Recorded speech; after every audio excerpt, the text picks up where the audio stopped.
Bitcoin has rules that protect every node from being flooded by junk transactions. Those same rules can trap your money in the mempool while an attacker waits out a timeout and walks away with your funds. This is transaction pinning. The villain isn't a bug, it's a feature. Start with the basics. The mempool is the waiting room where unconfirmed transactions sit before miners include them in a block. When a transaction spends an output, it references its parent's transaction ID. That creates a parent-child relationship. Replace the parent, and the child becomes invalid because the output it pointed to no longer exists. This dependency is the foundation of every pinning attack. Children inherit their parents' fate, and parents can't escape their children without paying for them too. Bitcoin offers two ways to bump fees. Replace by fee, or RBF, swaps your stuck transaction for a higher fee version. Child pays for parent, or CPFP, attaches a high fee child that drags the parent along.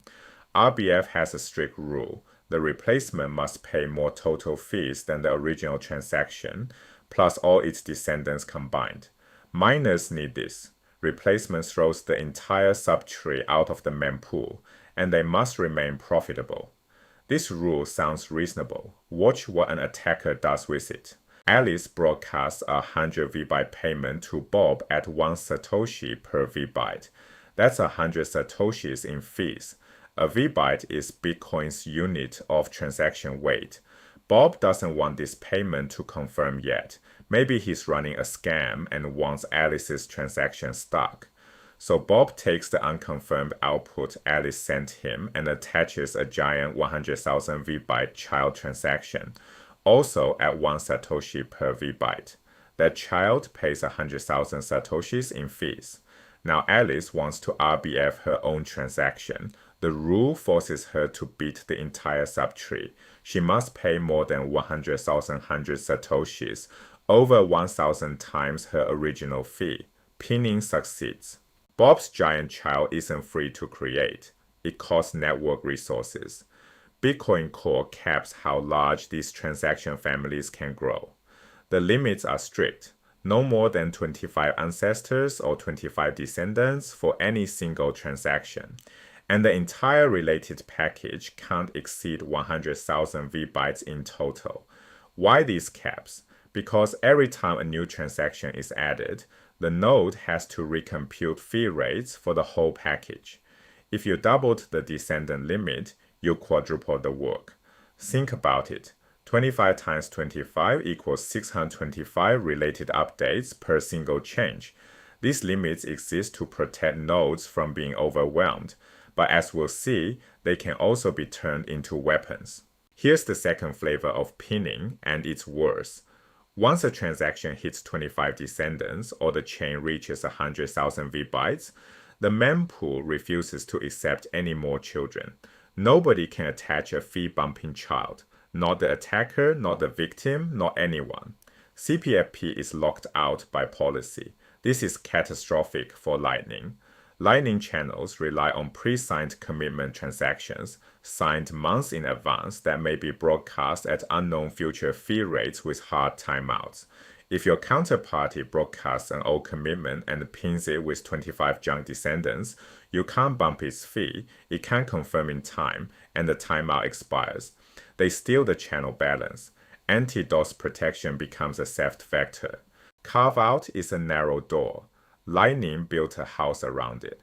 The CPFP carve-out rule says this: one additional child transaction up to 1,000 VBytes is allowed past the normal descendant and size limits, but only under strict conditions.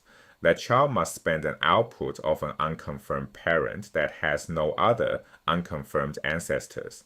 In plain terms, the parent itself must be a fresh transaction with no unconfirmed history above it, and the carve-out child must be small. This gives one extra escape hatch per package. It's surgical, it's deliberately narrow, and it's exactly enough for a two-party protocol to defend itself. Bob and Mallory share a co-signed transaction with two outputs, one for each of them. Mallory wants to pin it so Bob can't bump its fee. She broadcasts the parent and immediately attaches 25 tiny children to her own output. The descendant limit is now hit.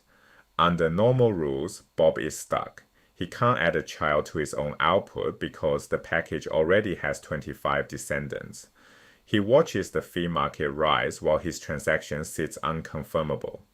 Now apply carve out. The parent has no unconfirmed ancestors, it was just broadcast.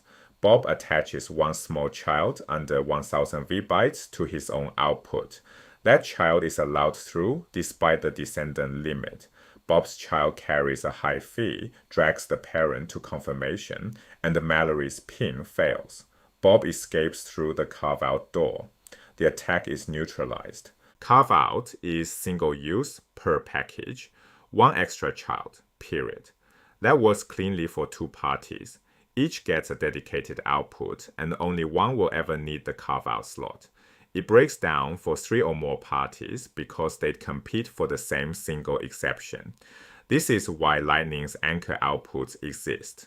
The modern commitment transaction includes two tiny outputs called anchors, one for each channel partner. They have no economic purpose. They exist purely as dedicated CPFP attachment points. Each party knows which anchor is theirs, and each can fee bump independently using carve-out. A narrow policy exception became a deployed safety mechanism. Three takeaways. First, RBF and CPFP don't solve fee bumping completely. The same rules that prevent abuse can prevent legitimate use under adversarial conditions. Second, pinning isn't a bug. The descendant limits exist for real computational reasons, and the carve-out is a policy patch, not a root cause fix. Third, Bitcoin's policy layer is an ongoing negotiation between DOS resistance, miner incentives, and the demands of layered protocols. Pinning is one of the longest-running open problems in the space. Package relay, version 3 transactions, and ephemeral anchors are all current research descended directly from this story. The drama between Bob and Mallory keeps shaping the protocol.